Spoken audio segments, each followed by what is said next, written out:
Without the blues, rock and roll, popular music, even jazz is without a kind of mythical past, which is important for all styles of music.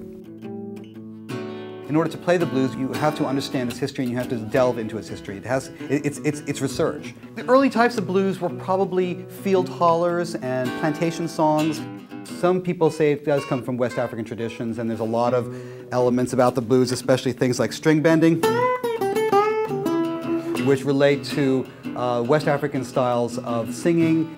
Gradually, through migration and the enormous movement of African Americans in the South, a style developed that was more or less consistent by the 1920s and 30s of a Mississippi blues style.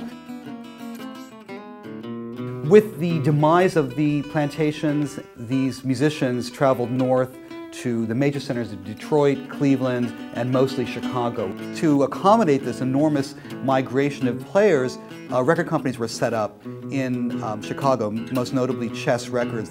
These records were very, very important in the 1940s and 50s, particularly through the influence of Muddy Waters.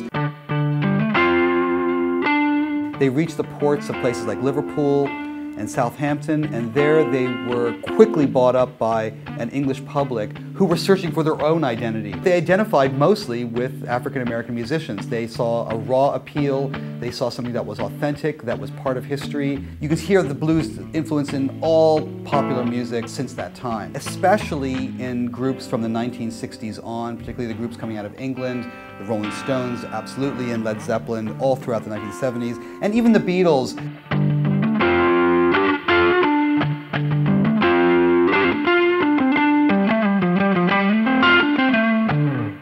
All right, those are the riffs of the Beatles come together. We don't often see the Beatles as blues musicians, but certainly blues is one of the main parts of that great amalgamation of styles that makes up the Beatles. Come together, the feel of the piece, the actual, what we call the groove, is completely a blues.